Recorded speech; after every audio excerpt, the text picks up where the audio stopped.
So friends, now we will discuss the fiscal position of the country as they have mentioned it under budget 22-23, because till now we have discussed the guided philosophy and how it led to the path of growth and what are the novel ideas or the out of box proposal that were mentioned in the budget. Now we will looking into the fiscal position. Okay, we have announced something, but what about our position of the as far as the finances are concerned? Are we in a comfortable position? Okay, we wanted a development, we wanted a growth, we wanted to construct many things, we wanted to allocate many things, but does your fiscal condition is supporting that? Are we stressing our fiscal resources? But are we in a comfortable position?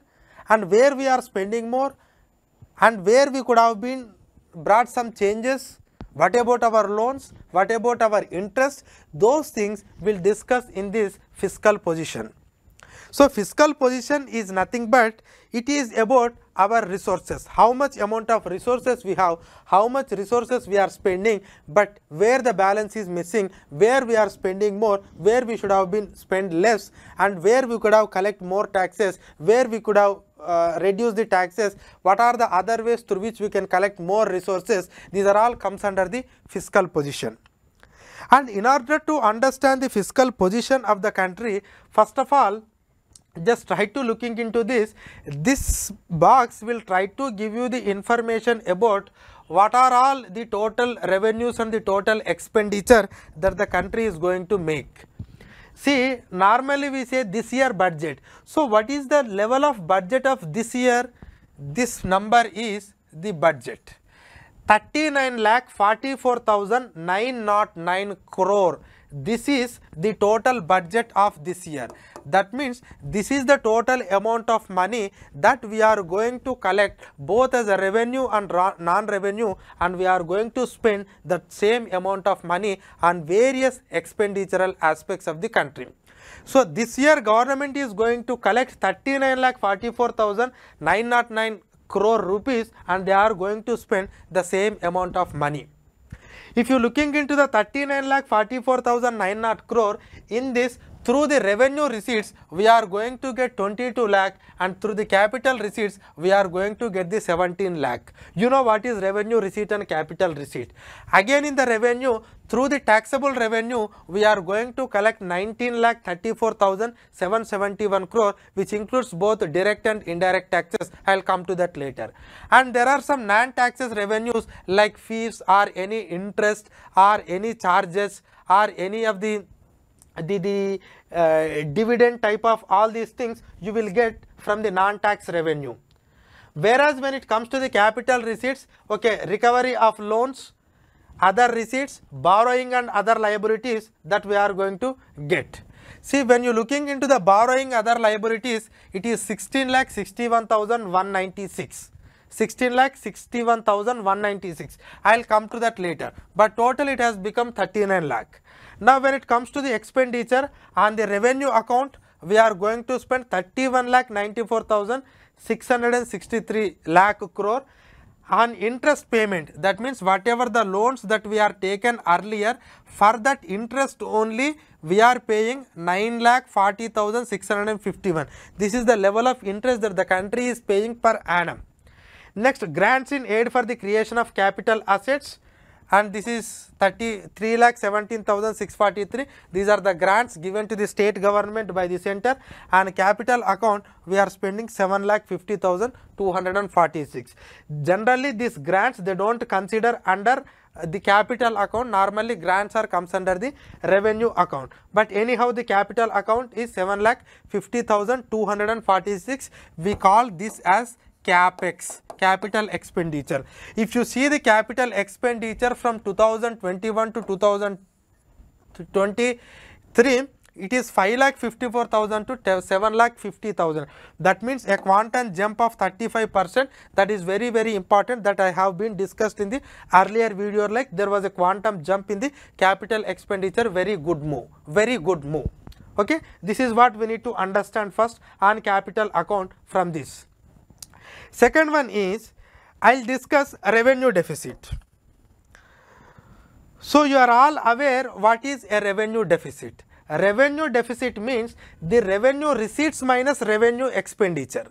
Revenue receipts minus revenue expenditure. Here they are saying 10 minus 1, that means on the revenue account. See, when I say this 3,17,000, it is not a separate, it is this 3,17,000 included in 31 lakh, because grants are always revenue expenditure. This 12 is already included in 10, this 12 is not something separate. But anyhow, this 10 plus 13 includes your total expenditure, because this 31 plus 7,50,000, it comes into 39. Now, I will come to this.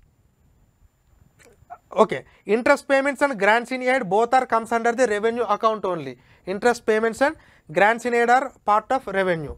Now, I will come to the revenue deficit. Revenue deficit means revenue receipts minus revenue expenditure.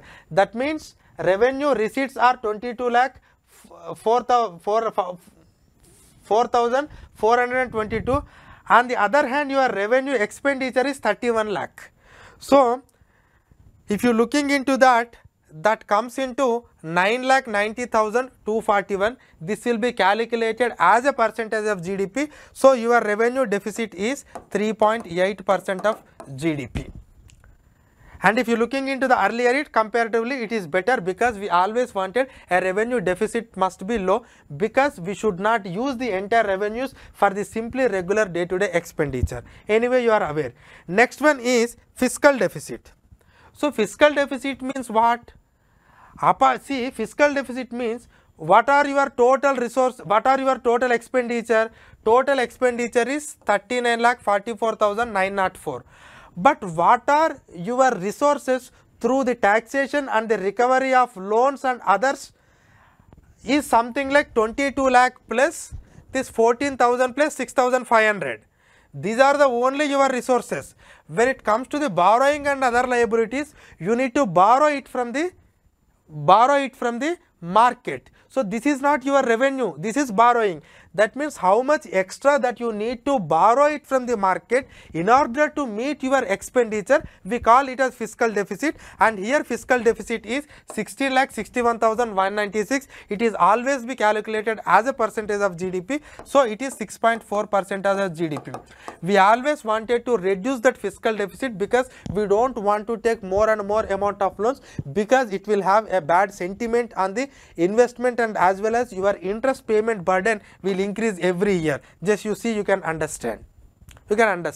But earlier last year the fiscal deficit was 6.9% target, it was 6.4 now, acceptable, because it is reduced. Once revenue deficit and fiscal deficit is over, now I will come to primary deficit. Primary deficit is your fiscal deficit minus the interest on payment. Fiscal deficit minus interest on payment. So, the point here is fiscal deficit minus interest payment means, fiscal deficit means what? You are taking a loan in order to meet the expenditure. But unfortunately, in this loan, whatever you are taking, instead of spending on fruitful asset, the loan amount of money, some amount of money you are spending it for paying the interest. That is not at all good. That means you are taking a loan in order to pay the interest for earlier loans. Suppose if this amount is very high, then the total amount comes down. If this amount is low, then this amount will goes up. That means your primary deficit should always be close to the fiscal deficit. But if your primary deficit is deviating from the fiscal deficit, that means that you are spending more and more loan amount of money for repaying the interest. That is not good for the economy. But anyhow, if you see the gap between the fiscal deficit and primary deficit, if you see, it is suppose 6.9, 3.3 means 6, here it is 3.6 last year, but here it is 5 minus 3. So, 3.6, it's almost same, but the point is the difference must always, it has to become so close to the fiscal deficit, then only it will be good. If it is widening from the fiscal deficit, then we can say like this is not at all good. Next, one more thing is effective revenue deficit. So, effective revenue deficit means you are already have an idea that, see, this revenue deficit means which we will use it for the creation, which will use it for the revenue account. But the point is some of the revenue thing, that means these grants are for the revenue, but these grants will be used for the creation of capital asset. So we will subtract these grants in aid for the creation of capital asset from your revenue deficit. So that means this your revenue deficit is 15 and we will remove it 12 and it comes into 2.6. That means whatever revenue you considering it as may not be revenue, some of the revenue will be used it for the creation of capital assets. So we will subtract it and we will get the revenue deficit. Now, one important aspect that we got in this budget is this effective capital expenditure, very important. Effective capital expenditure, this was added in their budget. So what does it mean effective capital expenditure? Normally what is our capital expenditure? This 7,50,246. Now the point is the grants in aid for the creation of capital assets, these are all under revenue account, but these are under revenue account, but they are using for the creation of capital assets. So why can't you consider this as a part of capital budget? So they are considering this 317,643 as the capital. So this around it has come to 10,67,889 as effective capital expenditure. Be careful about effective capital expenditure, effective revenue deficit, fiscal deficit and primary deficit. Okay. Next, if you are looking into the entire revenue side, the corporation tax, out of 1 rupee that we are gaining, 15 we are getting it from corporation tax, 15 we are getting it from income tax, 16 we are getting from GST. But if you want a clear cut absolute number, if you see they are so okay, I will give it in another video, another slide, just a minute. But anyhow, corporation tax will get 15 paise, income tax 15, 30, goods and services 46. This is 46. Again customs plus excise, it is 12. That means 858. And non-tax revenue, non-debt capital receipts this, but borrowings and other liabilities 35. You can understand how much we are earning. To earn 1 rupee, we are only having 65 rupees with us and 35 rupees we are borrowing. 35 out of 1 rupee, if you want to spend 1 rupee, you need to borrow 35 paise. That is the condition of our budget. Next, if you want to see the expenditure also, you can see out of 1 rupee, 20 paise we are spending it for the interest payment, we can understand, okay. And out of 1 rupee, 17 paise is going to the states directly in one or other form. So states share of taxes and duties, 17 paise it is going. And under the central sector scheme and centrally sponsored scheme, these also things need to be implemented at the state level. Okay. For subsidies we are sending 8 paise. Finance commission, other grants, it is 10 paise. That means out of 1 rupee. Okay. Next, see deficit statistics. Just now I have mentioned about fiscal deficit, revenue deficit, effective revenue deficit, primary deficit. Now you can understand all these deficits. Okay. Next, one more thing, when it comes to the effective revenue deficit, see the increase in effective revenue deficit, indicates what? Increase in effective revenue indicates what? That means your revenue deficit minus a revenue grants used for the creation of capital assets. If this must be very high, if this is very high, then it will be low. So if your effective revenue deficit is low, means we are creating more capital asset. If it is overall more, means then we are then it is not at all good, not good. Okay, that conclusion you need to draw. But one conclusion that I want to draw from this deficit statistics is, if you see always the fiscal deficit always be more than revenue deficit. Fiscal deficit is always more than revenue deficit because it includes only revenue part of the deficit. Fiscal deficit is always, because fiscal deficit is total overall loan that you are taking. But revenue deficit is again always more than effective revenue deficit, because some amount of revenues always be useful for the creation of capital asset, and unfortunately we are sending it as a grant, and grant cannot be considered as a part of capital. Now one thing is effective revenue deficit is sometimes or most of the times it will be more than primary deficit. Effective revenue deficit is also more than primary deficit, but this year the effective revenue deficit has less than primary deficit. That means what? One thing I will write, effective revenue deficit means fiscal deficit minus,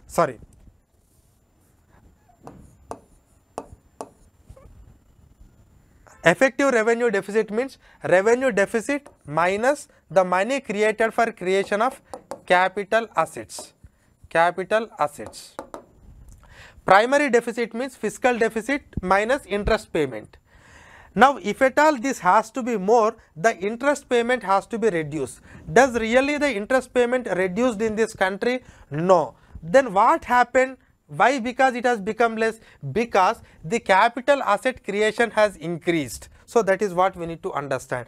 Why the primary deficit has become less compared to the effective revenue deficit means because the revenue grants, with this revenue grants we are creating more capital assets. That is the reason why the primary deficit has become more than compared to that of effective revenue deficit. So the creation of more capital assets, that is happening in this country. That conclusion we can draw from here, but just try to understand this change. Next. Source of financing. Okay, now we understand that, okay, what is the fiscal deficit, because you need to borrow. But when you are borrowing, what are the sources from which you are borrowing? See, market borrowing, government securities plus treasury bills. Securities against small saving accounts, because small saving accounts we all deposit our money and on that we will get some amount of interest, but that money will be used by the government for its own financing purposes. Later they will again repay to it. And state provident funds, from the state provident fund also we will take. Other receipts, internal debts and public account we will take, and external debt. This is what external debt. So out of 16,60,440 crore, only 19,251 is the external debt. Most of the money is only through the G-Secs and T-bills. Last year it was 9,67,000, but it has went up to 11,58,000. That means now this year government is going to issue more amount of bonds. So this will put lot of pressure on bond, and with these announcements already bond yield started increasing. That leads to the increasing interest rates in the economy, but how they are going to manage it, it's a very different thing. But this is the debt profile that you need to understand. Now most of the borrowings that we are doing it from the T-bills and government securities, which is issued by the Reserve Bank of India on behalf of Government of India. Next. If you are looking into the transfer of resources to the states and union territories with legislature. So what are all the Government of India has announced the budget, that will not be completely spent by the union. It will be again spent through the state. Some of amount of money will directly transfer to the state. If you are looking into the devolution from the Finance Commission, almost 8,60,649 out of 39 lakh will be directly devolved to the state. So center has no role in spending this, directly it will come 8,16,000. Some of the important transfers, yes, you can read, you can understand, like NDRF, SDRF and other externally aided projects, externally aided grants, Northeastern region, Sikkim. So these are all the things that you can understand. Okay, special assistance loan to the states for capital expenditure, some special category states like they are going to do. Next, if you are looking into the Finance Commission grants, Finance Commission devolution is different, Finance Commission grant is different, 275. So under the Finance Commission grants from urban bodies, local bodies, SDRF, because 15th Finance Commission specifically recommended for union government must provide grants for the disaster management. That is the reason why they have giving some grants. And apart from that, the total transfer to the states other than 1 plus 2 plus 3. Apart from the above, what are the other things? Under centrally sponsored scheme, under central sector schemes, under the capital transfers they are giving, and even to the Delhi and Puducherry. In total, out of 39 lakh crore, 16 lakh crore amount of money is directly transferred to the state, either in terms of finance, either in terms of devolution, or in terms of finance commission grants, or in terms of centrally sponsored schemes, or in terms of some other schemes, or in different way. Out of 39 lakh crore, 16 lakh crore is directly coming into the state government. We need to understand this. We need to understand. But it's a legitimate right of the state. Okay. Next, when it comes to the revenue receipt, just I want to give, because this total tax revenue, gross tax revenue is 27,57,820. In this you see corporate tax, income tax, okay, excise duties and all, even GST. See, GST is the highest, after you will get corporation tax, and after that income tax. This sequence is important, sometimes you may get a question, okay. Sequence is important. And customs union excise duty, you just imagine how much amount of excise that you are collecting. It is because of the taxation on the petrol and diesel mostly. Next, yeah, see, looking into this, okay. See, I want to bring one observation to your notice.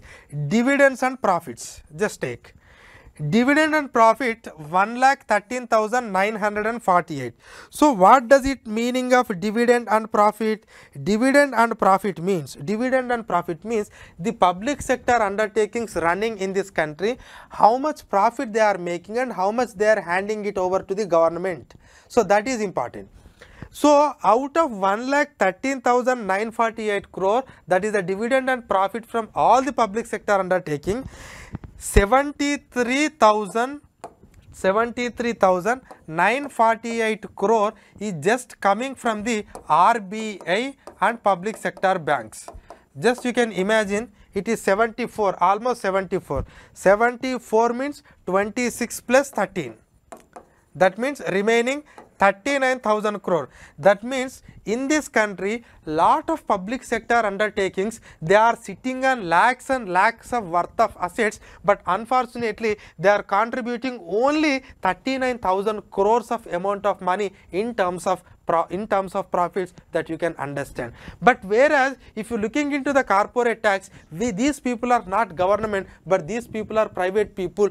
Just in terms of tax, forget about their profit, just in terms of tax itself, they are contributing 77,20,000, whereas your profits are 39,000 crores. That means the dividend, not entire profit will be given to the government, but the profit that they are giving to the government is only 39,000 crore. You can imagine like how efficient our public sectors in this country, how much profit they are making and how much they are giving it to the government by sitting on lakhs and lakhs of worth of assets. Okay, this is one observation that I want to make. Next, yeah, one important observation is, yeah, disinvestment receipts. See, that means this government has said like government has no business to be in business. They wanted to divest and they wanted to earn some amount of money so that they can use it for the purpose of creation of infrastructural facilities. The target they have put last year is 1,75,000, but in the revision they have brought it to 78. This year unfortunately 65,000. So finance ministry and the government has to answer for this a lot. What about your proposal? You say like you are believe in privatization. Why you are unable to sell it? Is it that there is no enough valuation to the assets, or that people are not interested to purchase your asset, or otherwise you are taking a step back in the process of privatization? So what about the policy that you have announced, national asset monetization pipeline last year?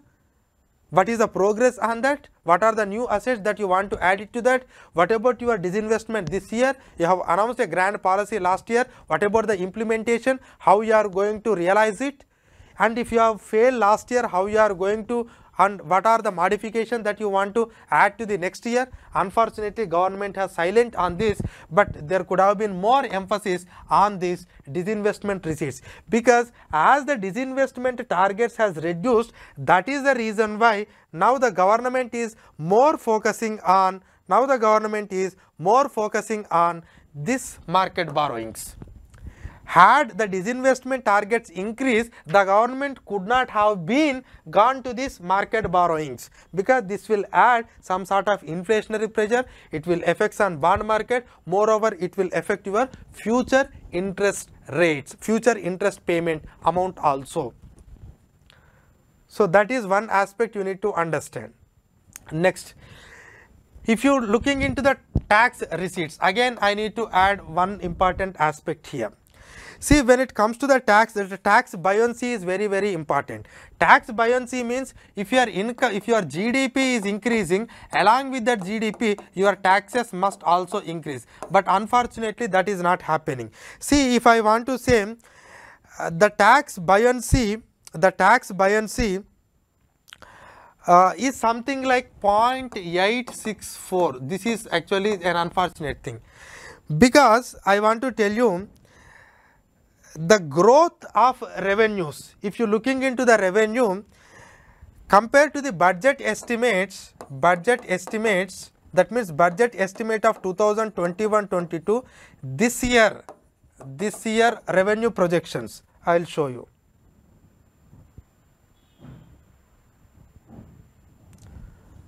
See, this tax revenue is there. See this 22, see this 27. If you are looking from budget estimates, it is around 24.4% growth. But if you look it from revised estimates, that is 25 lakh to 27 lakh, it is something like 9.6% growth. But anyhow, this is 9.6% growth. This year what we are estimating is our economy will grow at 11.1% at a nominal rate.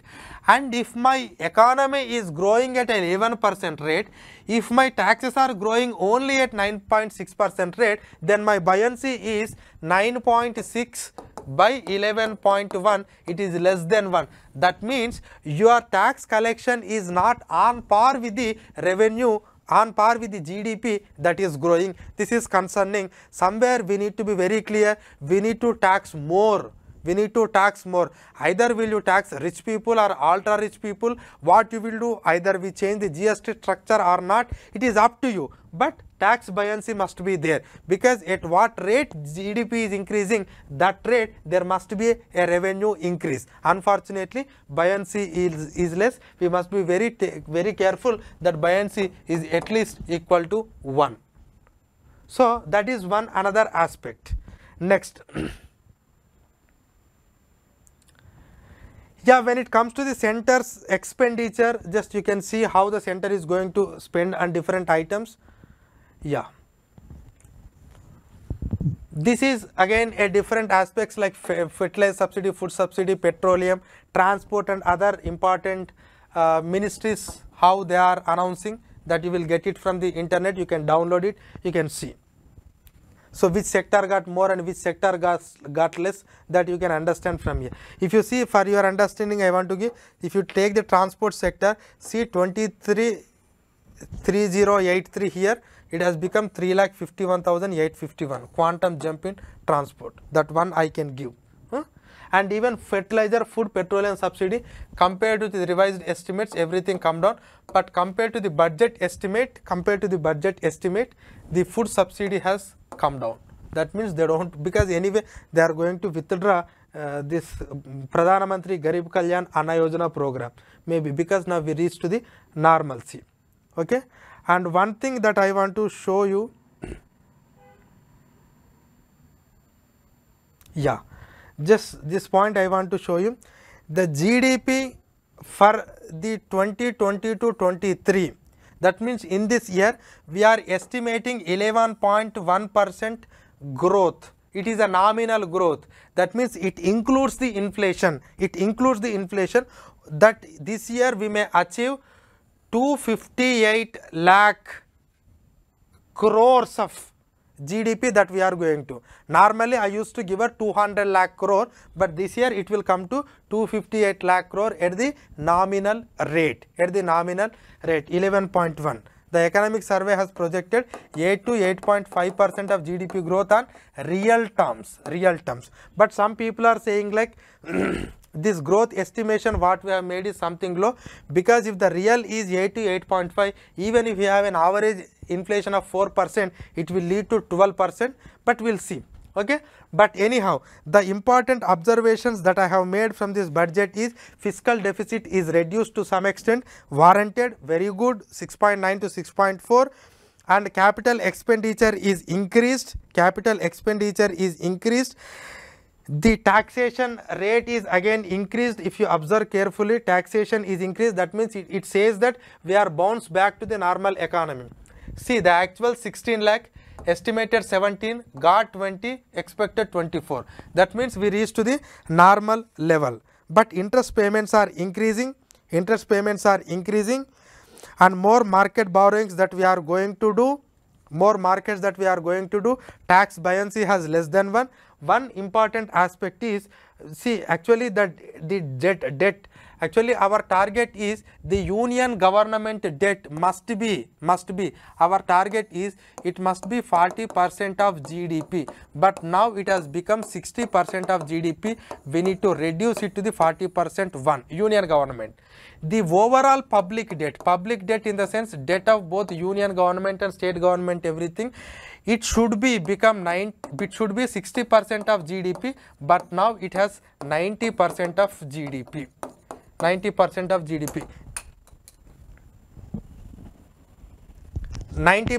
GDP, these things must be taken care, okay, because according to NK Singh committee, this must be 60, this must be 40.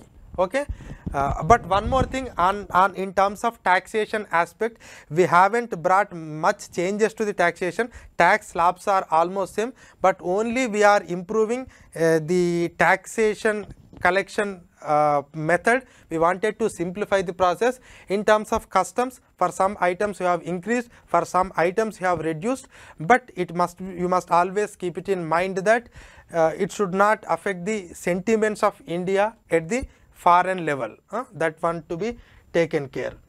Taxation part, no much big changes. So this is something about the fiscal position of the budget. Okay, thank you. Amrita IAS Academy.